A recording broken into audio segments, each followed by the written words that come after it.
తెలంగాణ ప్రభుత్వం ప్రజల ప్రభుత్వం సీఎం రేవంత్ రెడ్డి 4 కోట్ల మంది తెలంగాణ ప్రజలకు ఇచ్చిన మాటని నిలబెట్టుకున్నారు.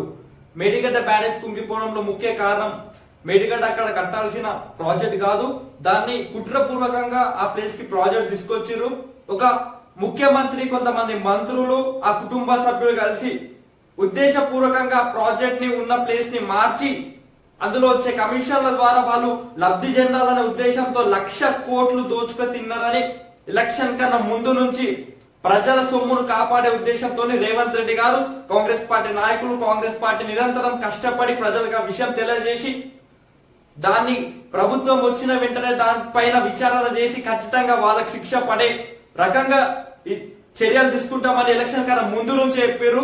రాగానే అదే పని మొదలు పెట్టారు. ఇన్ని రోజులు కష్టపడి మేడిగడ్డ రిపోర్ట్ తయారు చేసి అదో రామాయణం కన్నా కూడా ఎక్కువ పేజీలు ఉన్నాయి ఆ రిపోర్ట్ లో. అంత పెద్ద కుట్ర జరిగింది, అంతమందిని విచారించి పకడ్బందీగా ప్యూర్ గా ఏ కుట్రపూర్వ ఉద్దేశం లేకుండా ఉన్నది ఉన్నట్లు దోచుకున్నట్లు వాళ్ళందరినీ లోపలేసే విధంగా ప్రజల సొమ్ము కక్కించే విధంగా రేవంత్ అన్న ప్రభుత్వం ఈరోజు చర్య తీసుకొని కాళేశ్వరం ప్రాజెక్ట్ స్కామ్ ని సిబిఐకి అప్పగించడం జరిగింది.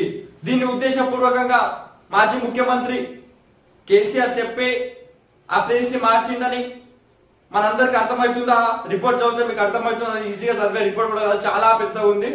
సో దాంట్లో ఇన్వాల్వ్ అయి ఉన్న హరీష్ రావుని, ఇంకా కుటుంబ సభ్యుల్ని, కేసీఆర్ ని, వీళ్ళందరినీ కూడా వాళ్ళ పైన కఠినమైన చర్యలు తీసుకోవాలా, దాని గురించి ఇంకా కూడా విచారణ చేయాలనే ఉద్దేశంతో సెంట్రల్ బ్యూరో ఆఫ్ ఇన్వెస్టిగేషన్ కి ఆ కేసుని హ్యాండ్ ఓవర్ చేస్తున్నట్టు ఈరోజు రాష్ట్ర ప్రభుత్వం అసెంబ్లీలో తెలియజేశారు. సీఎం రేవంత్ రెడ్డి గారు తెలియజేశారు.